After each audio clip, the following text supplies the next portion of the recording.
hey, all you comic lovers out in YouTube land and iPhone land and computer land and iPad land. It's all on YouTube between the different platforms. See, man, it's I'm still just, this streaming technology from the same thing, site. I don't get it. Right. Yeah, we know. I know. I have technology problems. You're about that old school stuff, right? Yeah, that stuff that's on the papers that you can smell. Yeah, speaking of old school, remember that the way comics used to be colored? That the 4-color process? Crazy, huh? Now that we have our thousands and thousands of different shades and tints and things and all this digital effects. But back in the day, there were only 4 colors at our disposal. They were cyan, magenta, yellow, and black, also known as CMYK. K is not the first letter in the word black, but oh well, comics alphabet. Honoring this classic, sort of lost art of coloring, Vertigo has a new quarterly anthology series coming out, the first issue of which hits today. It's aptly titled CMYK. Cyan, #1.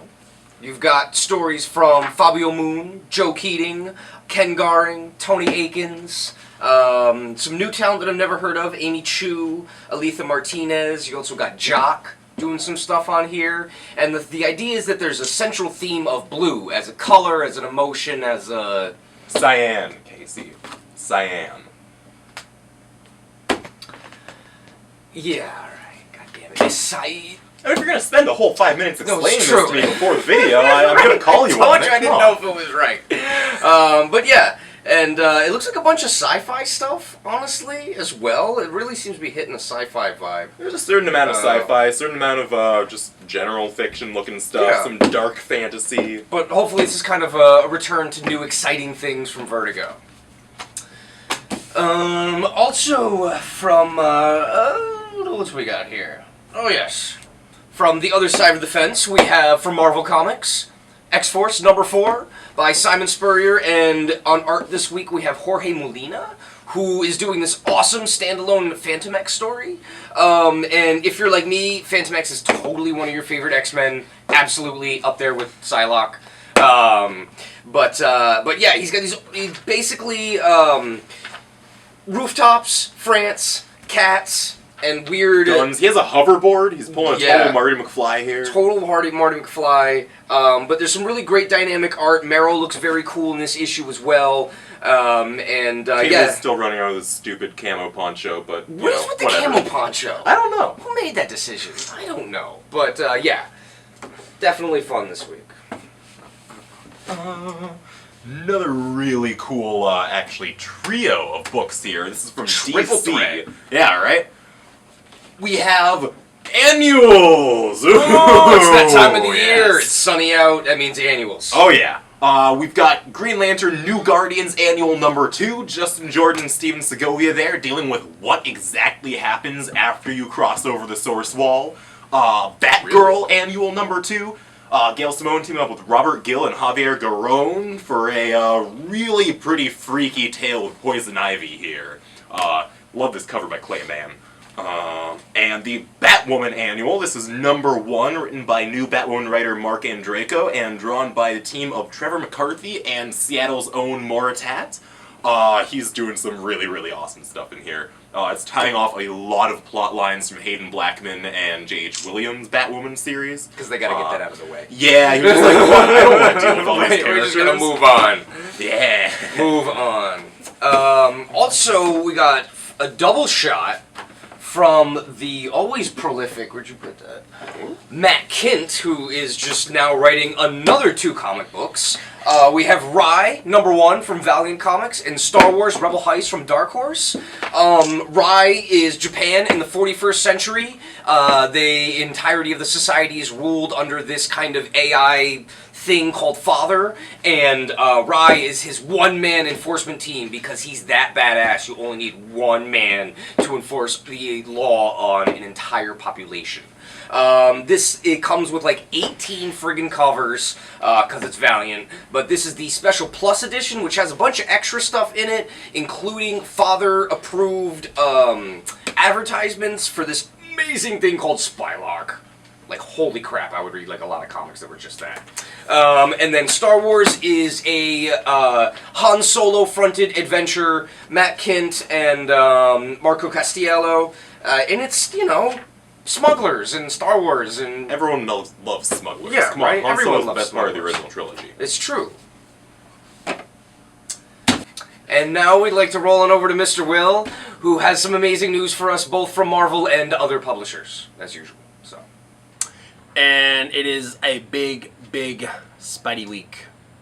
Amazing Spider-Man 2 is in cinemas, and Amazing Spider-Man 1 is here at Zanadu Comics. Yes, after the just horrible, creatively great, but horrible for fans to endure, Otto Octavius as the superior Spider-Man. He has been banished, and Peter Parker is back from the dead. Imagine that, somebody coming back from the dead in comics. But anyway, we're glad to have him back. He's the one true Amazing Spider-Man by Dan Slott and Humberto Ramos. Peter has a chance to start over again. What's he going to do with his life? What's he going to do with his war on crime? Now that he's back, he's got a second chance. There's a whole new souped-up Electro in this. Things have changed between him and the Black Cat, who... I love Felicia Hardy. To me, I would love to see a Black Cat in a movie and maybe get her own movie. And there's a lot of cool other side stories in here. There's a preview of Spider-Man 2099 from Peter David. Just amazing for Spider fans. Lots of Spider-Man mini stories in here with the main story. Plus, you get a preview, if you missed it the first time, Inhuman #1, which I love. Another one of my big recommendations. Also this week from Marvel, you may have heard something about Wolverine dying. He has got 3 months to live, but this goes back into his past. This is the big finale to Origin. This is the sequel to the great story where they revealed how old he was, what his real name was, a lot about his past. And Wolverine's calling me now and saying, don't give away the ending! I'm just going to go with this. This is totally impromptu, but I'm just going to see what happens. Yes, this is Marvel saying, don't tell what happens in Origin 2, 505, in which, stop laughing, I'm really going with this. I'm really going to make it happen, Casey. So anyway, Wolverine's a lost story of his life, and the men who would become Sabretooth and Mr. Sinister, the secret chapter from his life. So there you go. We're going to just keep going with this. From DC, it's the aftermath of Forever Evil. Gotham City, as you know, during the whole this, when Batman was kind of like off in this other trapped dimension because of the crime syndicate, Bane became Batbane, and he like just united Gotham City all under one evil Iron Fist. And so Batman's back. It's Batman versus Bane. You know, I love the mind games with Riddler and Joker. But there's just something about the strategic mind games plus just the physical battles. I love it when Bruce Wayne and Bane just duke it out. So this is the big showdown. What'll happen? How does it lead into the other big Batman series? Batman vs. Bane, Forever Aftermath by Pete Tomasi, who's a great Bat writer. And Can't Stop the Signal. Serenity leaves on the wind this week, the next chapter. So this picks up, for all you Browncoats and Firefly fans, this picks up after the events of the Serenity movie. As you remember, they exposed the Alliance and Parliament and the big secrets, and there's a big civil war throughout the galaxy. Zoe had her baby, but now she's in prison and she's got a lot of enemies. Kind of the group's all separated, but some of them are going to go back to the secret lab. If you remember the beginning where River was turned into kind of she's going to be the super weapon, so they're going back to there. So this is a great, I'm really enjoying this if you're a big Firefly fan, or if you just like good sci-fi. Check out Serenity Leads on the Wind, the latest chapter this week. Thank you, Will. That really is some, should I say, amazing news? No, I really shouldn't have said that. Yeah. Anyway, to save Morgan here, what else you want to talk about, Morgan, huh? I don't know. What are you excited about? What's that over here? Over Okay. there? Oh, Yeah? Oh, heck there yes. you go. One of my favorite launches of 2012? let's say 3 years ago, yeah. Secret by Jonathan Hickman and Ryan Bodenheim from Image is finally collected in its entirety in a trade paperback here. This is Secret Volume 1. Well, it's listed as Volume 1, but I don't know if there was ever going to be any more, considering it took them a good 2 years to get past the 3rd issue. Yeah. This is Never Get Caught. It's really, really intense, in-depth sort of espionage, but it's more corporate espionage. It follows the team that handles corporate security. All kinds of corporate security. Not just hanging out in your building, making sure that no one steals your potted plants, but more like hacking into your databases so you can out-hack the hackers who have already hacked in and tried to steal all your secret bank accounts. It's a lot of hacking. Hence the word secret. You need to stop with those. Oh, God, I would if I could. I really, really, really would. But really awesome black, white, and red storytelling in here. Hickman, as usual with his creator-owned projects, makes this just a visual tour de force, and Bodenheim is drawing some really, really, really awesome stuff in here. Lots of brutal teeth pulling and kneecapping and pretty much everything you would expect from Yeah, it's something kind of like violent. this. Absolutely. And from Ms. Becky Cloonan, we have her new hardcover direct from her, by chance or providence, collecting the 3 critically acclaimed, almost all Eisner Award-winning or at least nominated one-shots, Wolves, The Mire, and Demeter. It is kind of forms a gothic Gothic fantasy trilogy that she's been doing. Becky Cloonan has been one of the most well-known and, again, most critically acclaimed females working in comic books. She's worked on countless things, most recently Conan that with badass Brian Conan Wood. with Brian Wood. She did There issue was Batman. True Lies of the Fabulous Killjoys with Gerard Way, any number of high-selling miniseries. But this is a special, already out of print, because it was only printed 2 pre-orders. I think we're the only store in town, don't quote me on that, but I think so, that has this, $24.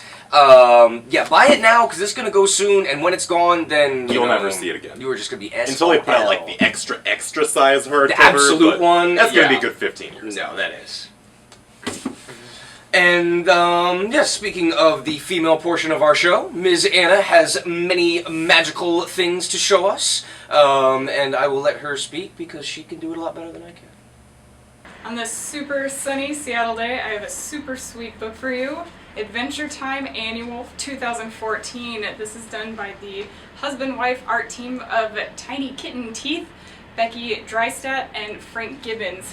It's a baby Cakes and baby Fiona story where they go on adventures and learn the true meaning of being awesome superheroes. And everything that she does is hand-painted, so not only is it super adorable, it's super gorgeous. If you read their webcomic, you'll definitely be a fan of their take on Adventure Time. If you're a fan of Adventure Time, you might want to check out their webcomic. On a not-so-sweet level, we have the latest collection of Buddy Bradley tales from the Hate comics by Seattle's famous Peter Begg. This is Buddy Buys a Dump. He's in his 30s, married, has a kid. What else are you going to do but buy a dump and wear an eye patch? This is the latest collection in 7 years from the Hate series, and he's also added 20 new pages of comics to wrap up the arc. Next year is the 25th anniversary of Hate Comics. That's older than I am. So if you want to pick up some classic Seattle alternative comics, this is a good place to start. We have the first trade from Pretty Deadly, the amazing book from Kelly Sue DeConnick and Emma Rios.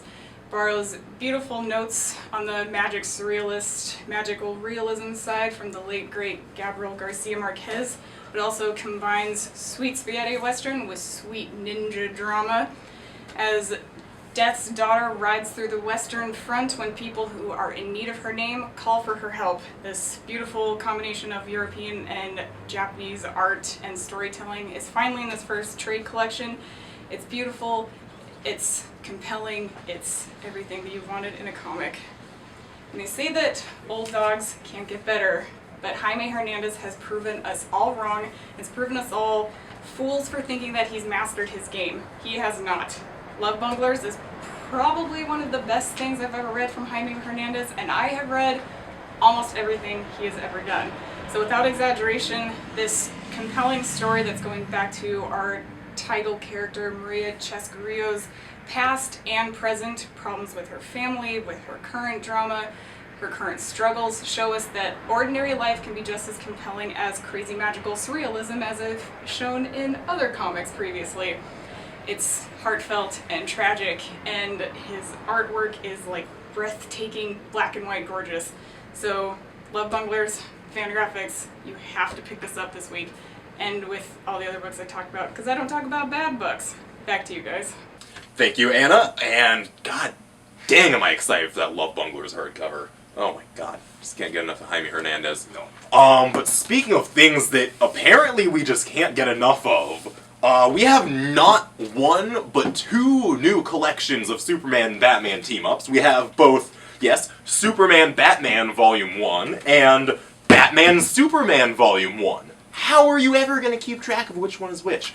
I'll tell you exactly how. This right here, Batman Superman. This is the new 52. It's Greg Pak and Jay Lee doing awesome cross-world, that's the title of the collection. See what I did there? Stories with Batman, Superman from Earth 2, Darkseid, Catwoman, Lois Lane. Is Tons anyone of not people. in that comic?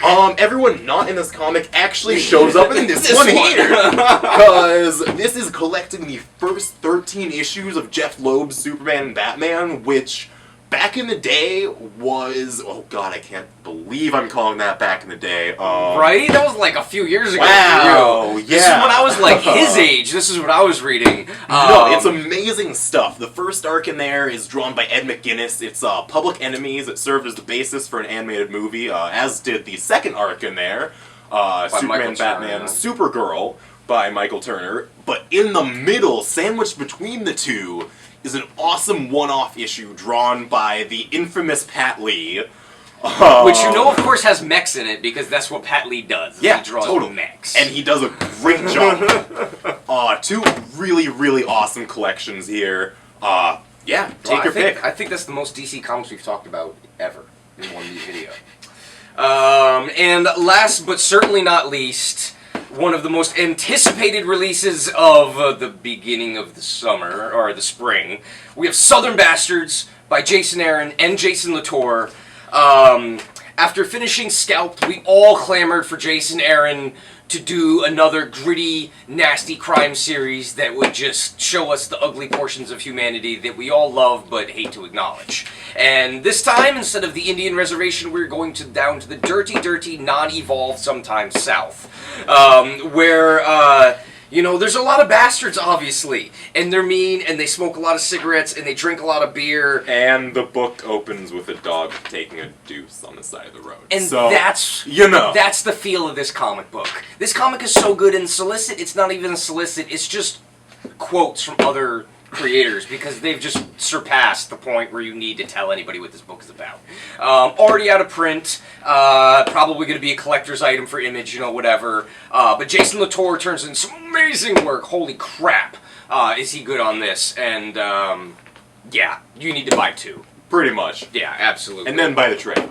And the second printing of the first issue, and the fifth printing of Because the that's first already issue. solicited, actually. Speaking of fifth printings, we don't have it out here, but Sex Criminals has done it again. No, another printing, my They've God. managed to put out another, more hilarious cover for the first issue. You'll just have to pop your heads That's in here right. and see Yes. that, though. And Or Google also, it. this weekend is Free Comic Book Day, May 3rd. First off, not every comic in the store is free, but we will have a bunch of free comics for you. And also tune in later this week for our special Free Comic Book Day video, brought to you by Howard and our lovely professor of Marvel, Mr. Will. And with that, we will see you all next week. Have a good Free Comic Book Day, bring your kids, it's a good, you know, family event, you know, wholesome and stuff. Yeah, and stuff. Thanks, guys.